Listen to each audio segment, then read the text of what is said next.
চলুন আজ সংক্ষেপে জেনে নেওয়া যাক ইরান কিভাবে স্টারলিংক ইন্টারনেট পরিষেবা ব্লক করল।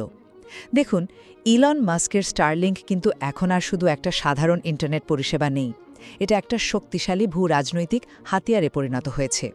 বিশেষ করে আমেরিকা বিরোধী দেশগুলোতে, যেমন ধরুন ভেনেজুয়েলা, ইউক্রেন আর এখন ইরানে অস্থিরতা তৈরি করার জন্য এটা ব্যবহার করা হচ্ছে। তো ইরান ঠিক কী করেছে? প্রথমত, ইরান একটা কিল সুইচ স্ট্র্যাটেজি ব্যবহার করে স্টারলিংকের পরিষেবা পুরোপুরি বন্ধ করে দিয়েছে।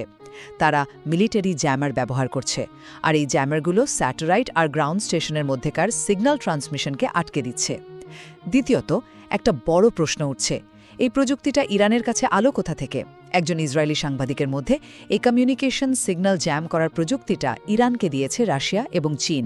তাহলে বুঝতেই পারছেন, ইরানের এই পদক্ষেপটা শুধু ইন্টারনেট বন্ধ করা নয়, এটা আসলে পশ্চিমা প্রযুক্তির বিরুদ্ধে একটা বড় ভূ রাজনৈতিক এবং প্রযুক্তিগত পাল্টা ব্যবস্থা।